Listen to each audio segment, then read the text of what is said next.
Oh man, we're here again. I think it's episode 37 or something. I'm Ron Onesti here from Rock and Roll Heaven here in St. Charles, Illinois, right outside of Chicago at the Arcada Theater. Hanging and Bangin', Artists on Lockdown. Another great show tonight. I'm here with soon to be, we'll be on camera here, my two brothers, legendary drummers, and we've been having such a lot of fun. My first guest, or my first co-host rather, Vinny Appice from Dio, from Black Sabbath, from Last in Line. He's come to be my brother. He picks on me like a brother. So here he is. Let's bring Vinny to the stage. There he is. Oh, you've never looked better, man. Pretty Same good, as huh? October show, Halloween. Look at that. That's spooky.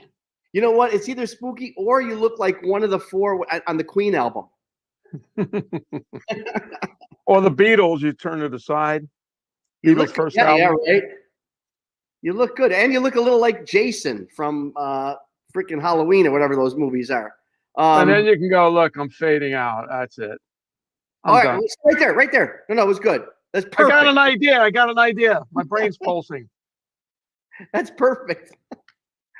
You know, it's interesting what rock stars do to entertain themselves. I just think it's really cool. Hey, and what is your shirt all about today? I would stay in a room with the band or whatever all along the years and go, we get paid for this? The stuff that went on is, that normal, regular people can't do. Is that shirt? That doesn't look familiar. Do you guys regularly sell but that it's a new one. This is no a cool wonder. shirt. That's a very cool shirt. It's all in yellow and real bright colors. You can't see it on here.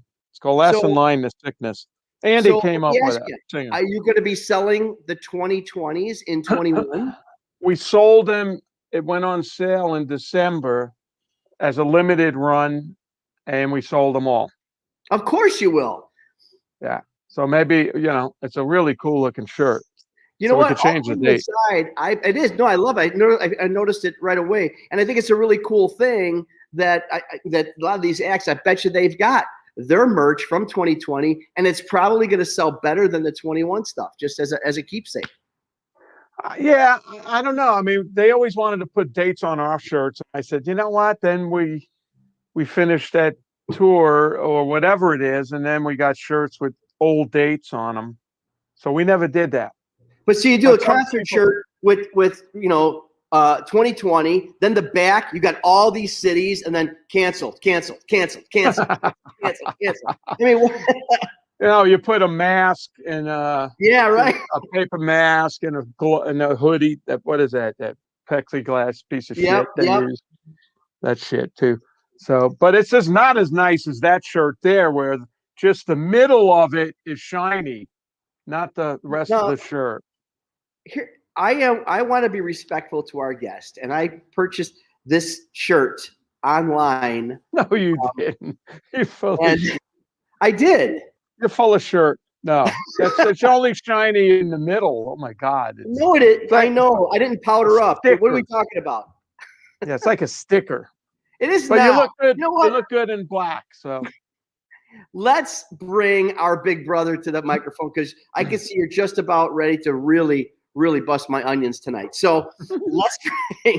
We only got one guest, so we got time to bust your onions. I know, but I tell you what, this guy is like 5 guests with the career he's had and continues to have. So we're going to touch on that in a second. Let's bring from Vanilla Fudge, Rod Stewart, Jeff Beck, and so many other things. A man who has touched the careers of more people than I can even name right here. A legend, a hero, an icon, Mr. Carmine Appice. Hey, and I'm colorful, see? His hat. I'm not black. Everybody wears hats every time, so I'm going to wear a hat. I got a hat. I know, you wear a hat all the time. You usually wear a hat, Vinny. Where's your hat? I just want to show people that I really have hair once in a while. So that makes one of us. Okay. All right. So here's the thing. I'm ready for you guys, because we have a very special guest. We have we all know who it is. Rickey Medlocke from, of course, Blackfoot, and of course Lynyrd Skynyrd. So you guys wearing these hats, I figured I would bring to the table my Ronnie Van Zant. Hey, this is my Lynyrd Ronnie Van Zant hat. You looking so, good. Look at that.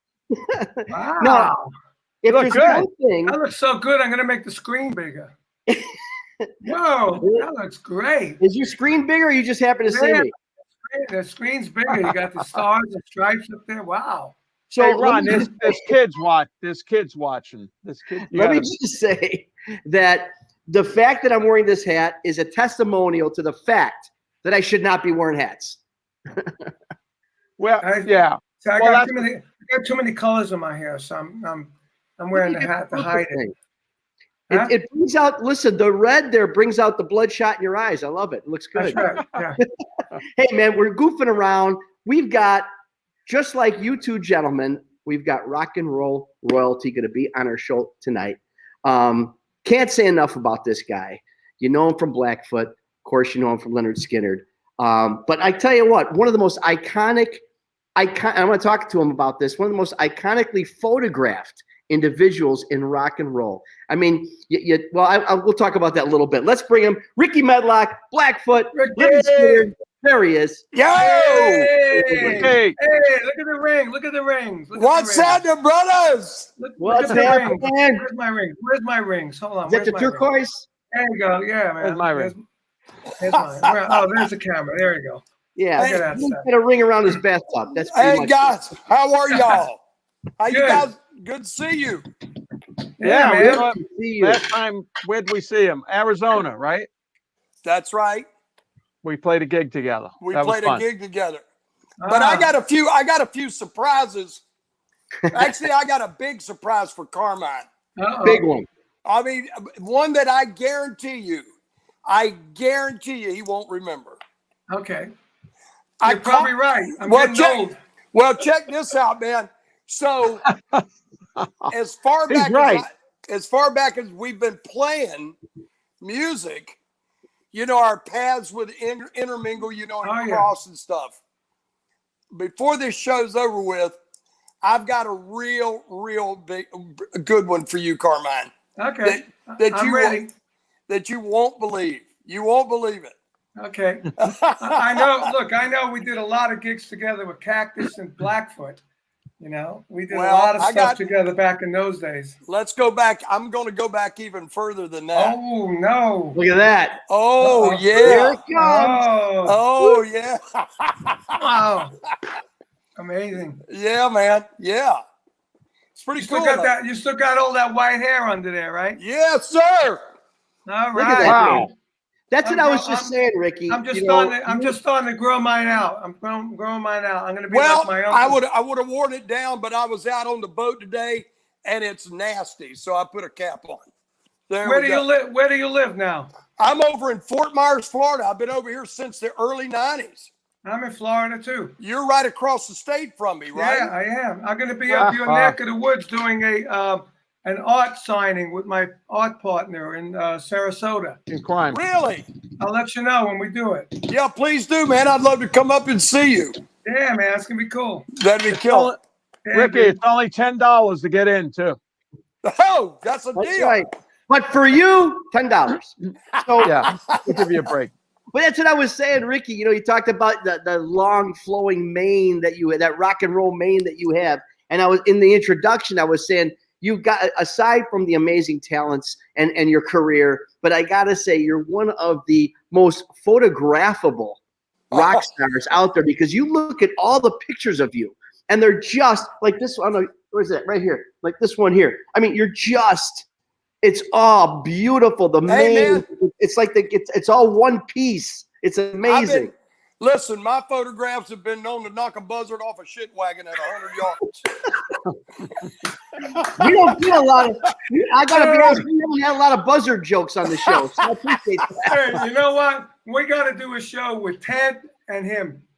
Rickey oh my and gosh! Ted. Oh yeah. Oh man, that would be awesome. That'd be funny. We had Ted on the show. We couldn't get a word in the whole time. I know. I know. That's Ted. And I love Ted. He's like a brother. God love him. I know. Yeah. No, Ted has got something against animals and punctuation. He doesn't know what a comma or period is, that guy. Yeah. Punctuation. So you know what? I do want to talk a little bit about. I got some questions that I personally have for Rickey. That's why one of the great things about this show, I've been very fortunate to be a part of this, Rickey, because I get to meet some of my rock star heroes as well, just like yourself.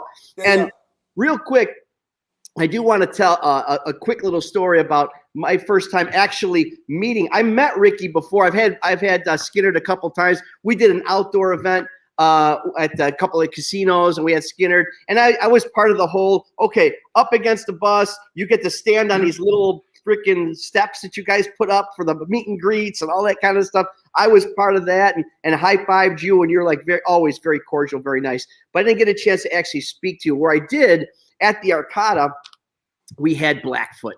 And I just love this band. I mean, we'll talk about that a little bit, but Blackfoot is a great band, various incarnations over the years, but I'm telling you, a great show, great music. And so I had Blackfoot, but obviously, in the past few years, Rickey hasn't really been a member on stage outside of guest spots, right? So I'm walking through my dressing rooms, Rickey, and I'm like, I walked upstairs, and I'm like, man, oh man. Now a lot of people say the Arcada Theater is haunted, and I had visions. And I went upstairs and I told the lead singer, I said, swear to God, man, I'm losing my mind because I could have sworn Rickey was here. The ghost of Rickey Medlocke is here. Turns out he snuck in. He was there. He was sitting in the back row, sneakily, didn't tell me he was coming. The agent didn't tell me he was coming. He just showed up, and I, honest to God, thought I was seeing visions of Rickey Medlocke. And pull that picture up, Ben, would you? Visions of Rickey Medlocke at a Blackfoot show. So you never know when he's going to show up. Well, he wasn't in Blackfoot at the time? Well, here's the deal. Here he is. There's that night. With my official Blackfoot shirt, may I point out. Oh, yeah. Oh, that's a real one. And in your gay dressing room. It's not. It's the guitar room. I know. I don't know why I made the guitar room fuchsia. We got to change. Yeah, man. Yeah. I mean, I got a snare drum that's pink leopard over here. Maybe I should put it in there. I would love that. I would love that. Looks like your daughter's room. No. Rickey, please. No.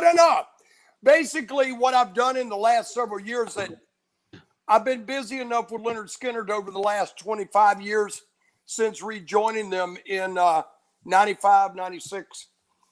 And, there's been a lot of times that, there's been so many people wanting like a Blackfoot reunion. And I always said, had the original drummer, Jack, had he lived, I might have entertained the thoughts of going out and doing, a reunion tour. But I always felt like the music was good enough and legendary enough that it was a shame that somebody wasn't out there, playing, the music. And so what I ended up doing was I handpicked a bunch of musicians that were really into Southern rock and into the Blackfoot music. And I produced a record on them. I wrote songs with them, sang on it, played guitar on it. And I was going out and doing special guesting when they were playing, when they would go out and play dates. I would show up at certain shows and play a whole show with them. So it wasn't like that I just threw a band out there and go, okay, guys, go do this and, have at it and have fun. I was actually showing up and playing dates with them. Well, the date that they had at the Arcada, I was able to get in real quick, come to see the guys because the guys were first going out, and I was able to come and see the guys and get in, and I wanted to check out how they were doing, watch the show, see if it was really on point. So that's what it was all about. And, a lot of people look at that like, well, it's not really Blackfoot, but it's got my stamp on it. It's got my name on it. I own the name. I produced the records, and I guest star with them, and, a pretty good bit of time.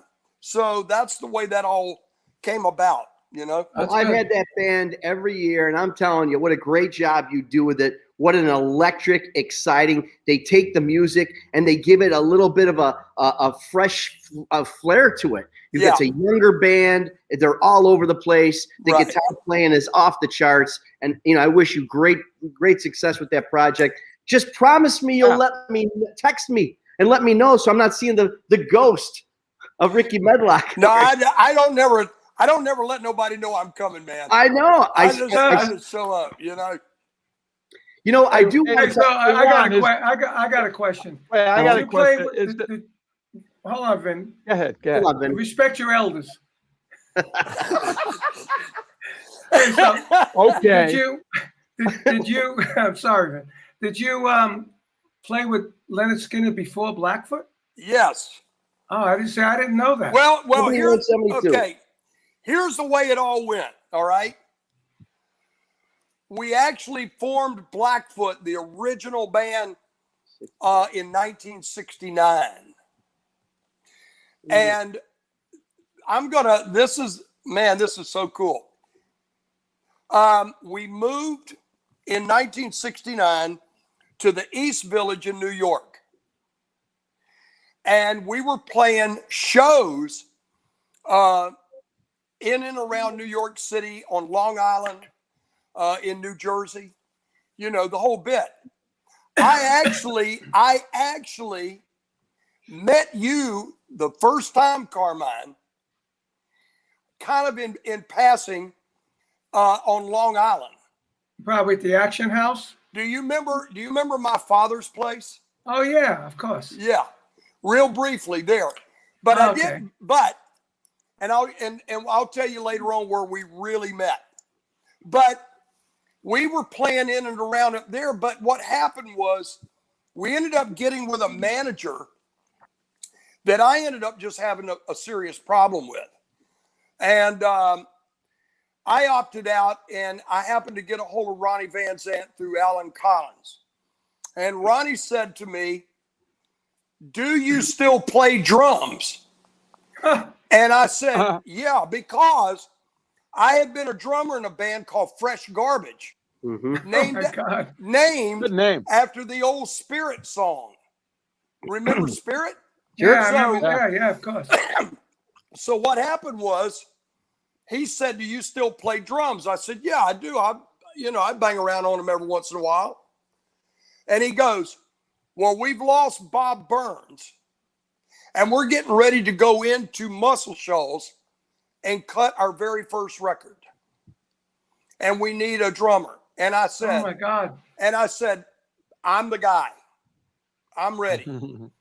A week later, I flew down to Jacksonville, dropped my bags off at my parents' house, and I was at rehearsal. And this is in 1971. I was in rehearsal with the band. 6 weeks later, we went to Muscle Shoals and started cutting what would later on become the Pronounced record. Oh my God. Okay. But it came out as Lynyrd Skynyrd's First and Last after the plane crash happened. The plane disaster happened in 77, and that record came out in 78. Wow. So it's really, really cool because I hung with the guys for quite a while, for about 2.5, almost 3 years. And then I really got to missing playing guitar and singing. And what the decision was for me was this. I have a respiratory illness. I only have one lung and a messed up kind of respiratory system. And, to play drums, man, you got to have the stamina. You know what I mean? Nah, you don't. Come on. Yeah. Well, wait a minute. I don't have any lungs, and I'm still good. I have gills. Hey, let me tell you. I have gills, 2 gills. Well, by the by the time we would hit Freebird, and go into that ending, I was like, I was running on borrowed time. Oh my God. You know what I mean? Yeah. So what I did was I went to Ronnie and I told Ronnie, that I think you guys need somebody better than me and to take you further. And, at the time, I don't think they ever thought about having 3 guitar players in the band. Mm-hmm. And I bowed out and went back to Blackfoot. And they went on to do what they did. We went on to do what we did. Mm-hmm. And that's the way the whole thing happened. I guess I played with you with Cactus when you went back. Well, check this out. No. Listen. No? Okay. This is great. Put up the picture. It's an old picture. Put it up if you can find it. There it is. All right. Carmine, I officially met you when we opened for Wishbone Ash and Cactus in Jacksonville, Florida at the Jacksonville Baseball Park in 1971. Right. Wow. I stood backstage and talked to you for about 10, 15 minutes. Wow, and that's why you look familiar in that first picture. You were so nice to me, man, and gracious. And I was just thrilled. I was like, oh my God, here's the guy, man, that I've loved in Vanilla Fudge and and it was a great band. I was like, God, I'm standing there talking to this guy. It was a thrill, man. But that's the first time we met was at that night right there. I thought it was Blackfoot because we did do gigs with you with Blackfoot with Cactus. Later on. Later on. Yeah. What I remember. That's what I remember. Yeah, man. That's back in the day, man. That is serious. You see, Vinny, I got some history, Vinny. You see? Look at it. That looks like a school auditorium. Well, here's what it was. Here's what it was, man. It was really weird. It was a tractor trailer. Oh no, one of those that folded down in the front and on the sides, right? Right, I remember them. Yeah, we went on. Wishbone Ash went on, and then the Almighty Cactus. The Almighty Cactus. Yeah, it was great, man. It was great. Wow. So, we talk about back in the day, and you know what? Here's a little fun fact. I mean, I happen to be a fan of Shorty Medlocke. And a lot of people know about Shorty, but a lot of people don't. And it's an interesting thing about your grandfather because of the contributions that he made in blues and he made in bluegrass, that whole feel. But also the contribution that your grandpa made with Blackfoot and Skynyrd.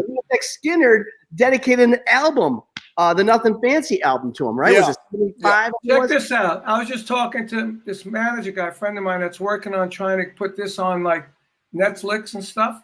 Mm-hmm. And he was telling me that he met your grandfather. Really? I never heard of Shorty. That's a big deal, really. And I told me about his grandfather. Whoa, I didn't know. I'm going to mention it. So, wow, that's incredible that you mentioned it. Here's what's really interesting is my grandparents, who was my mother's, father and mother. My grandparents adopted me when I was 3 months old, and raised me. They were my parents. They were my mom and dad. Even though they were my grandparents, they were my mom and dad. Well, he was an old Delta blues. Mm-hmm. Delta blues country bluegrass player, and he was in and out of Nashville a lot and played with a lot of the old Nashville stars back then. Mm-hmm. People, and he was a road guy, and so when he would come home to Jacksonville, he had his own band and would play around Jacksonville. Plus, there was a show called the Toby Dowdy Show. And it was a show that originated in Jacksonville at a TV station called WMBR, which is WJXT now. And so what happened was, at a very, very early age, when I was 3 years old, I would sit and plunk around on my dad's banjo. And even though my hands were small at the time, he could see all indications that I, had something in me that really wanted to, pick up and learn, music. So what he did was he bought me a miniature 5-string banjo, which I still have. Wow. He showed me how to play it. We learned a couple of songs together. Now here's a grandfather and his grandson playing these songs together. Well, he went to the guy, Toby Dowdy, he went to him and said, look, I've taught my grandson, Rickey, to play the 5-string banjo. He's got a miniature one. I would like to bring him on the show one time and play one song with him, to see how people, might like it or not like it, Well, Toby agreed. He goes, that sounds like a good idea. So they brought me on. I came on that show when I was 3 years old, and I was on it for 5 years. Yeah. And what was so cool, what was so really cool is that back then he would have, coming through Jacksonville and stuff, he'd have people that would special guest star, like country music people that would guest star on the show. Well, my biggest thrill was I didn't really care about all these country music stars because they weren't as important to me as Roy Rogers and Trigger. Right? Whoa. He had Roy Rogers and Trigger on the show. Wow. I got to sit on Trigger. He had the original Lassie on the show. Wow. Right?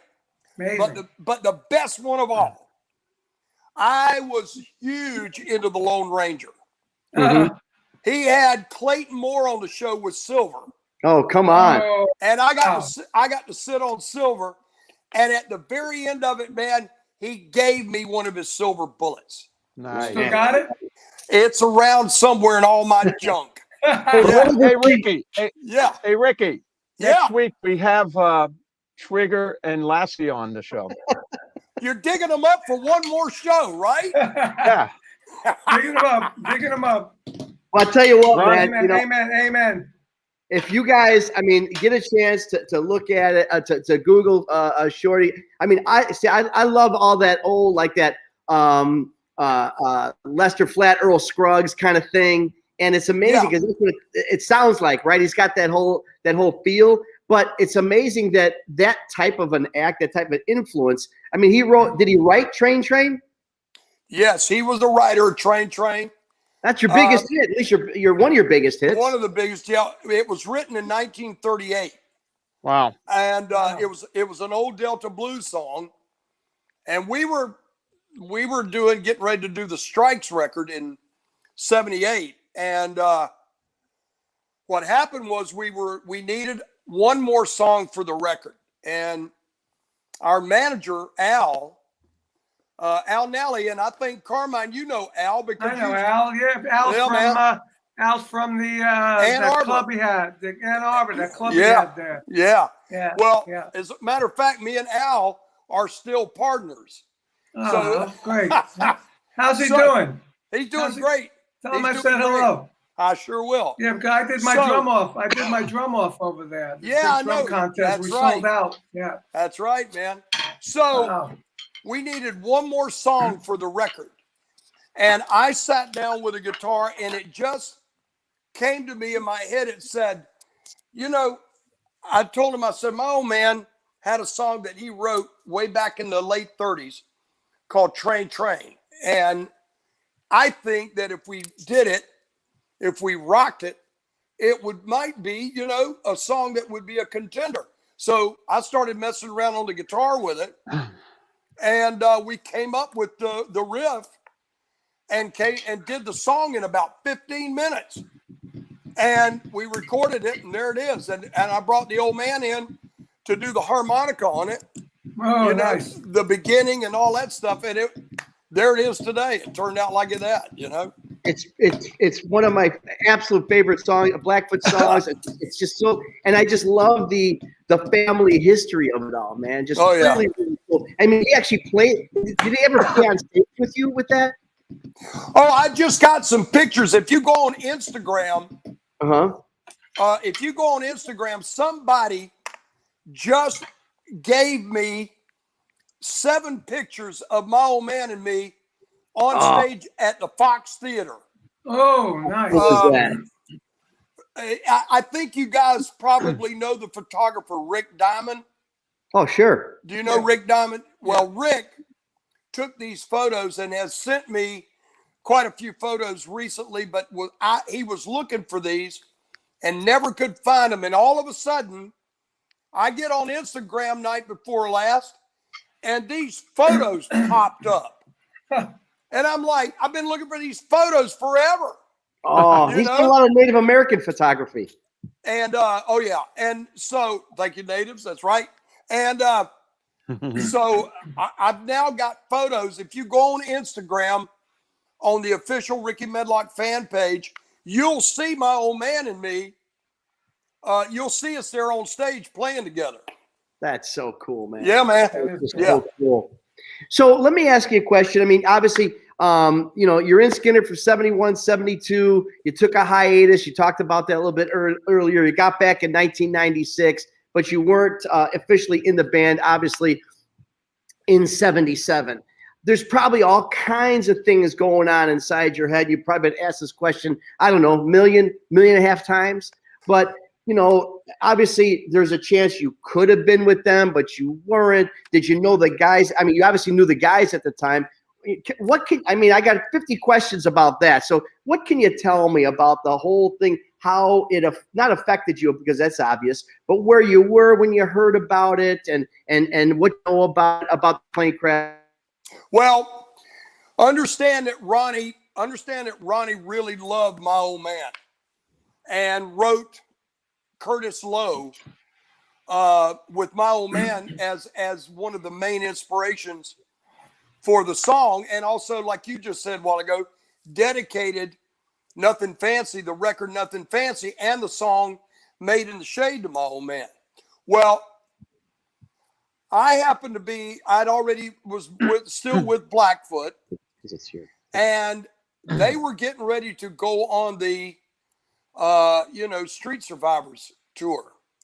The Street Survivors record had just come out, and Ronnie was they had a studio in Jacksonville, and Ronnie, I called him, and Ronnie said, "Won't you bring your old man by? I want to see your dad." And I said, "Okay, I will." So I put my old man in the car and we drove over to Riverside and we got out at their studio and we go inside and Ronnie drove up and in his little Mercedes, man, he got out and he hugged my dad and he said, "Shorty, God, I can't believe I'm getting to see you. It's so good to see you. Y'all come on inside. I want you to listen to something." Well, we go inside the studio and go in the control room and Ronnie tells Kevin Elson, put up that song that we've been listening to off the new record. I want Rickey and Shorty to hear it. Well, ironically, it was the song That Smell. No. And we're listening to it, and I'm listening to it. And great groove. I mean, the thing sounded great. Tom Dowd, man, what can you say, Yeah. So I'm listening to it, and the song finishes. And I remember my old man he just had kind of the weirdest look on his face, Mm-hmm. And I remember my daddy said to Ronnie, he goes, "Ronnie, what are you talking about in that song? What are you really talking about in there, Ronnie said, "Shorty, it's just a song. Don't worry about it, man." Well, as we're leaving, Ronnie says to me, he goes, "Rickey, we got our own plane now. Why don't you come out and ride with us for about a week or so and go to the gigs and hang out with us, maybe jam, or whatever, get on stage and jam with us or whatever you want to do, man. I said, well, that sounds like a good idea. So at that point, we didn't have any gigs, Blackfoot, yet. The day before, they took off to start their tour, started in Florida, then they went up to Greenville, and then you know what happened after that. So the day before Blackfoot, 2 weeks worth of shows came through. And I couldn't go. I called Ronnie. I said, I can't make it, man. 2 weeks worth of shows come in, and I got to hang. And Ronnie says, all right, man, well, look here. Take care. We'll see you again. And I went, okay, man. I hung up the phone. Well, we went on the road, Blackfoot did, and we played right down the road from them guys in Columbia, South Carolina, where the night before they had just played Greenville. They took off from Greenville. We came into Columbia, played that night. Well, I'm on stage, and some, I don't know, jerkwad come up over on the side of the stage and kept yelling to me, hey, your buddies are, they've had a plane crash. They've had a plane crash. And I was like, who is this guy, man? So when the show was over, one of the crew guys said to me, he said, Rickey, it's true. Earlier this afternoon, late this afternoon, early evening, Skynyrd had their plane went down in Mississippi. Wow. Well, my mom and dad, they were already listening to the news in Jacksonville. Wow. And I rushed back to the hotel, and I got on the phone, and my parents' phone didn't even ring, not even one time, really. My old man picked it up, and I said, Pop, just tell me it ain't true. He goes, it's true. He goes, their plane fell, and now they've confirmed it that Ronnie died. Mm. And I was just, I can't even tell you the feeling that I had at that time. Wow. I mean, it was just, well, let's fast forward. I had all kind of weirdness go through me at the time because I always felt maybe if I'd have been there, maybe I could have said something, to Ronnie and maybe have changed something. Maybe, convinced him not to get on it or whatever. But Ronnie was his own man. When Ronnie said, I'm doing something, he did it. That was it. You got a plane. You got to be on it. We were on the same make of a plane that they went down in when I was with Rod Stewart on the American tour. Yeah. We had the same exact plane. Oh. When it went down, we didn't take the plane that night. We said, we want you to check out every inch of this plane to make sure it's cool. Yeah. Well, because it scared the shit out of us. So fast forward to 1996, and I'm on the bus with Gary and his wife Dale, who's is one of our backing vocalists. Mm-hmm. I'm on the bus and I'm sitting next to Gary, real close to him, and all of a sudden he reaches over and he put his hand on my right arm, and I looked over at him. I said, "Yeah, bro." He goes, "Where were you?" And I went, "Where was I?" "What do you mean, where was I?" He goes, "You know what I'm talking about on that day. Where were you?" And I went, "Gary, I was right down the road from you guys in Columbia, South Carolina when you took off from Greenville." That's how close fate was, And wow. I said to Gary at the time, I said, "Gary, I always felt maybe if I had been there, maybe I could have said something or done something, to maybe change the course that it went in." And he looked at me and he goes, "You know what, Rickey?" He goes, "It wasn't meant for you to be there then. It's meant for you to be here now." What else can you say? Amen. Amen. Yeah. So 25, 25 years ago, man. That's right. That's right. You're with the band 25 years already, huh? Yeah, that's right. And what is it? Gary's the only guy? Well, it's Gary. Well, Artie's not with us. Gary is the last remaining original founder of the band. See, and here's the funny thing.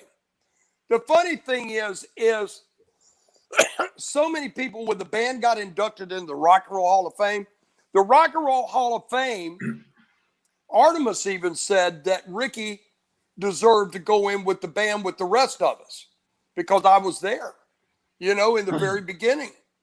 And, the Rock and Roll Hall of Fame deemed it that I wasn't, even though I'd been there for 3 years and then back with the band for, since 96, that I didn't deserve to go in. So that's a whole other show.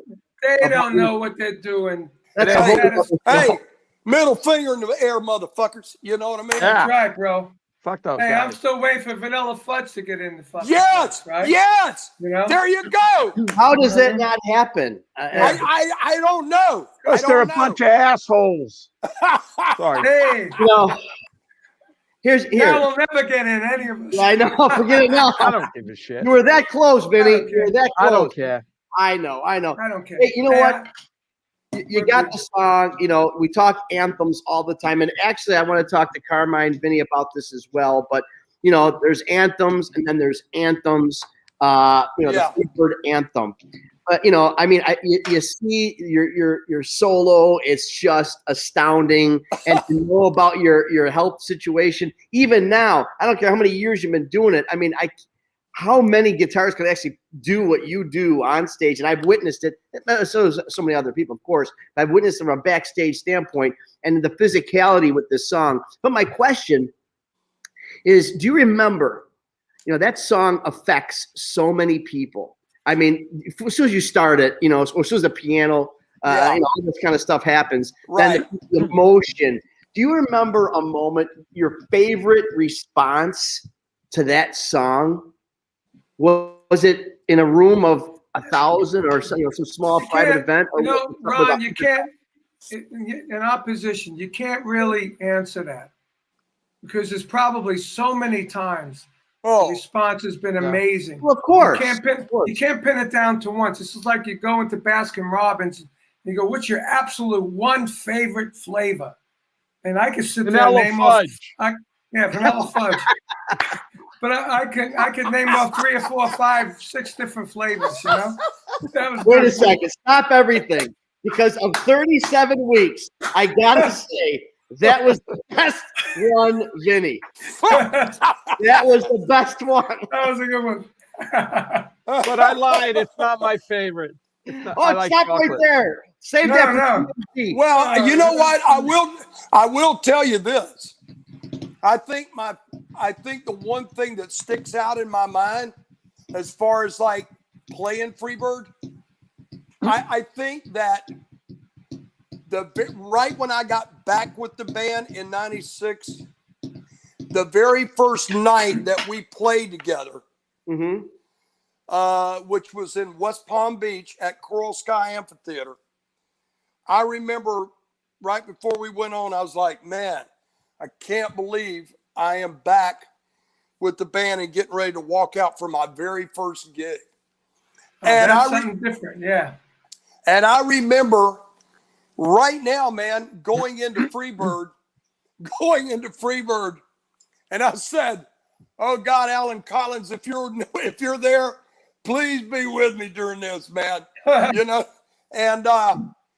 know what? I every night, trust me, every night that I play it, I think about Alan every night. I mean, I think about, that I was able, I tell you something, guys, I feel very, very blessed and fortunate that I have been able to stand next to, whether being in the band with them or not, stand next to some of the most incredible musicians in my life. and be friends. Like right now, I'm with two iconic drummers in the world, and we're kind of and we're friends, and we know each other, what each other's gone through pretty well much in achieving what we've done. And I really feel blessed and fortunate that I've been able to know these people and stand on stage and play with some of the world's finest musicians. And amen. And I get asked about, Ronnie and Alan and those guys all the time. Sure. And you know what, man? I got those memories in my database in my head. And I love thinking about it every once in a while and reliving certain things, but I really feel that way. You know what I mean? I really do. I know what you feel like. I mean, I just lost Tim Bogert. I know, man. Tim Bogert was like my brother, I was going to say something to you about that, man. And I was very sorry to hear that. Okay. Do you guys know that Chick Corea just passed away? I heard that. No, I didn't know that. He sure did. Kidding. Right. Oh man, today. I used to know him too. He was what a nice guy. And Mary Wilson is Supremes. Mary Wilson. Yeah. Right. It's tough, man. That's why we just got we got to appreciate what we got, appreciate every day. And when I tell you what, when these doors open again, it's all going to be about just the classic heroes of rock and roll. Yeah, man. Yeah, we got to. You don't want to get some of these new Hall of Famers in there, do you?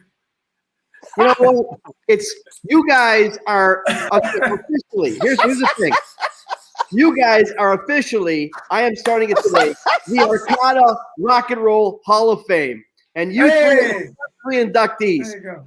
A lot better. Listen, I got to since you should do a Hall of Fame. You should do. You should do. You should do. Getting off the caught it down a part of it, which is very sympathetic and good. When you're talking about Freebird, I had my experiences with Freebird also. Really? My experiences, when you go into the strip bar, and you get a table dance, and they go, "What song you want?" I go, "I want Freebird." Because it's 27 minutes long. That's why. Come on. Yes, I know what your deal is. I know what your deal. Wait a minute, Carmine. I know what your deal is. You want Freebird for the table dance, the slow part. That's right. But wait a minute. You get the biggest kick out of trying to watch her dance to the fast part. I'd like to see his eyeballs move that quick. Oh man, that's unbelievable. Amazing.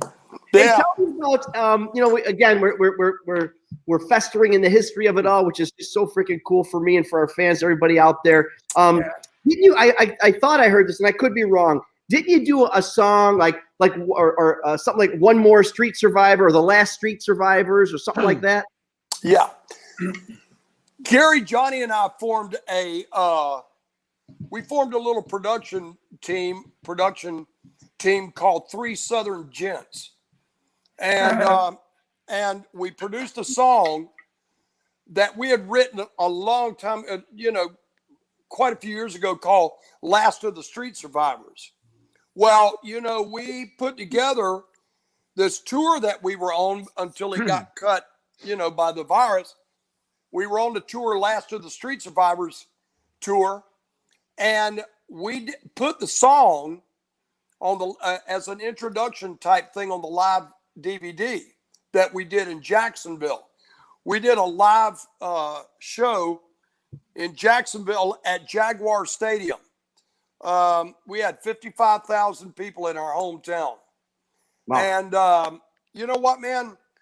I enjoyed doing that with Gary and Johnny. I've been into producing for a little while now. I love doing it. It's a creativeness, so all of us love to create, so why not, Yeah. But we did a song called "Last of the Street Survivors," and it came out really good, man. I was really happy with it. Mm-hmm.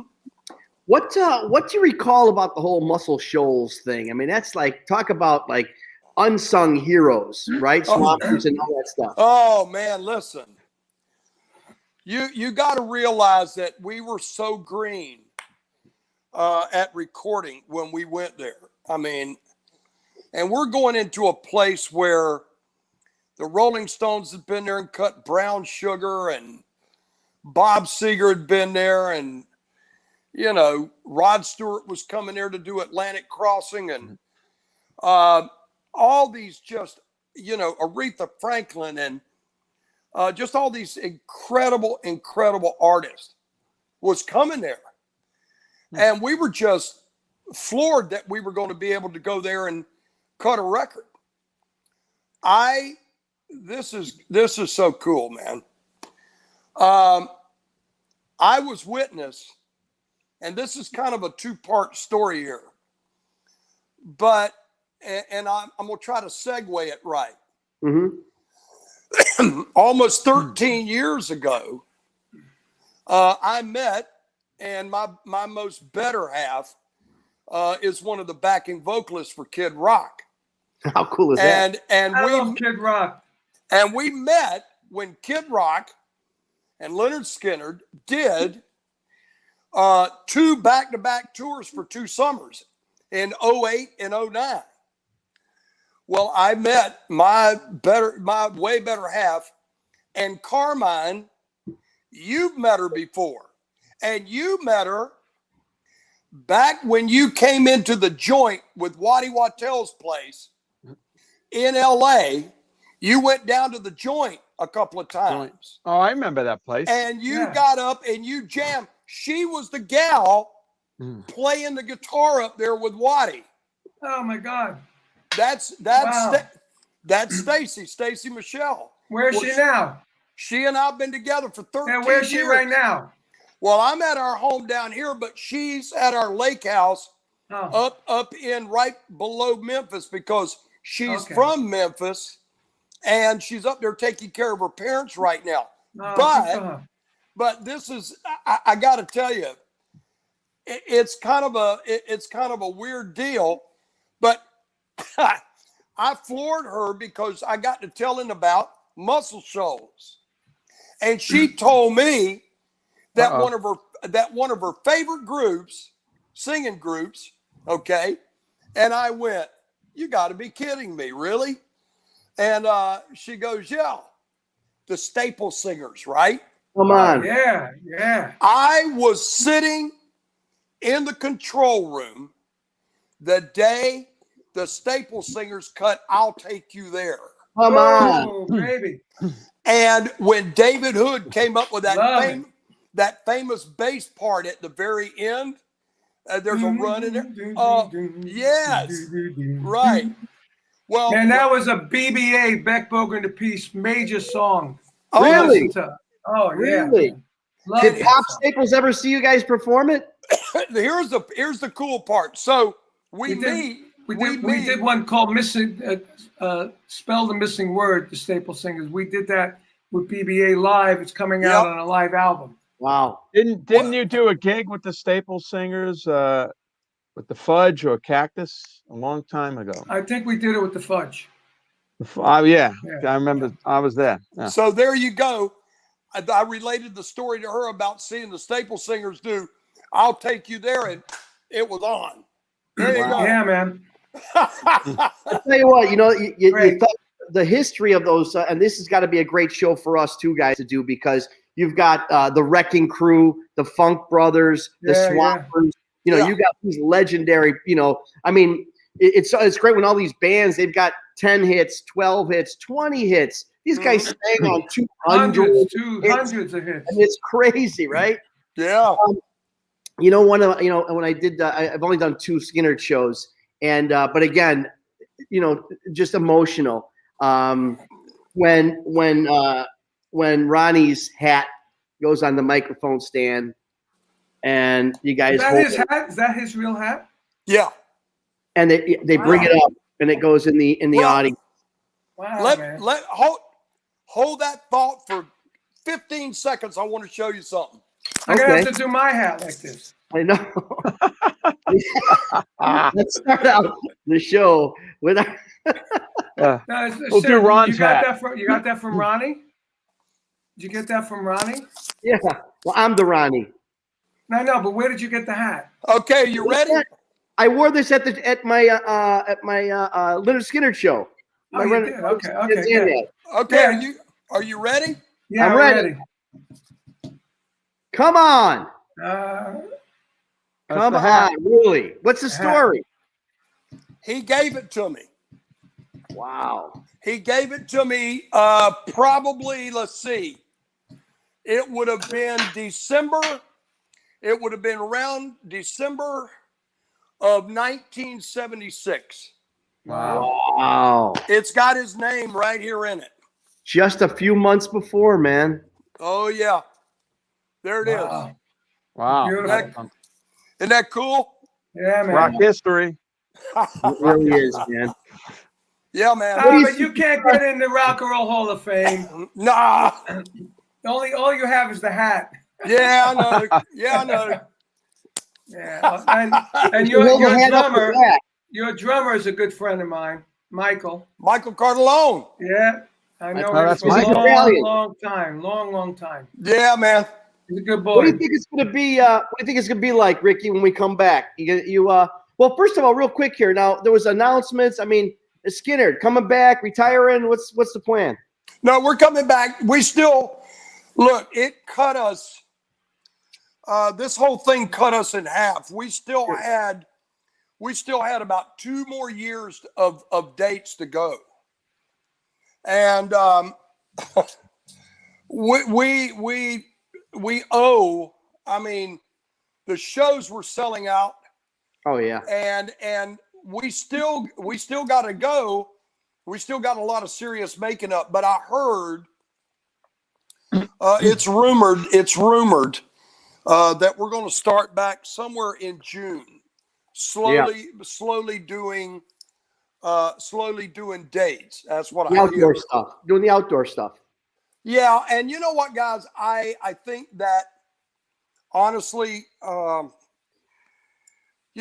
think we're going to be, hopefully. I mean, I got to have faith, because I have a lot of faith and a lot of spiritualness in me, that I have to believe, as big as the music industry is, that contributes to the world's economy, it's gonna have to be back. It's got to come about. You can't take $288 billion of the world's economy and flush it down the damn toilet. It doesn't. Well, they've tried.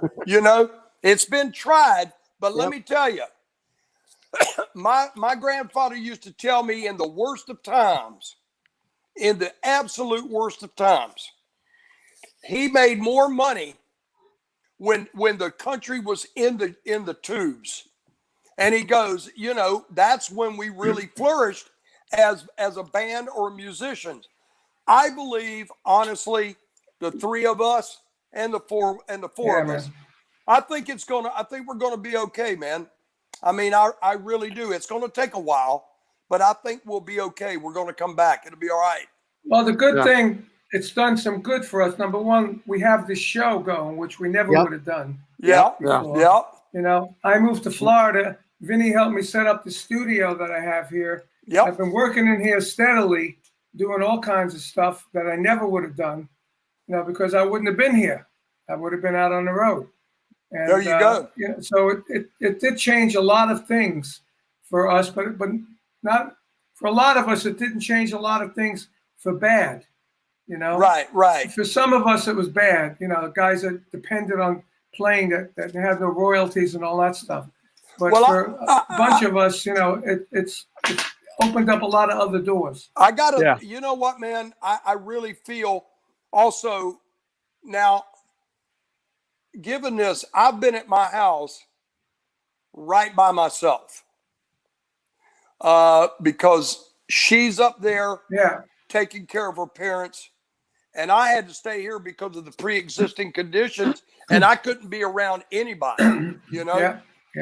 And, I tell you right now, man, when you're in your home by yourself, month after month after month, it really gives you an appreciation for exactly what we had, you know, the things that we had that maybe we took for granted, you know, and it really brought me, you know, I've always tried to be a humble guy and humble myself to people and all that stuff, man.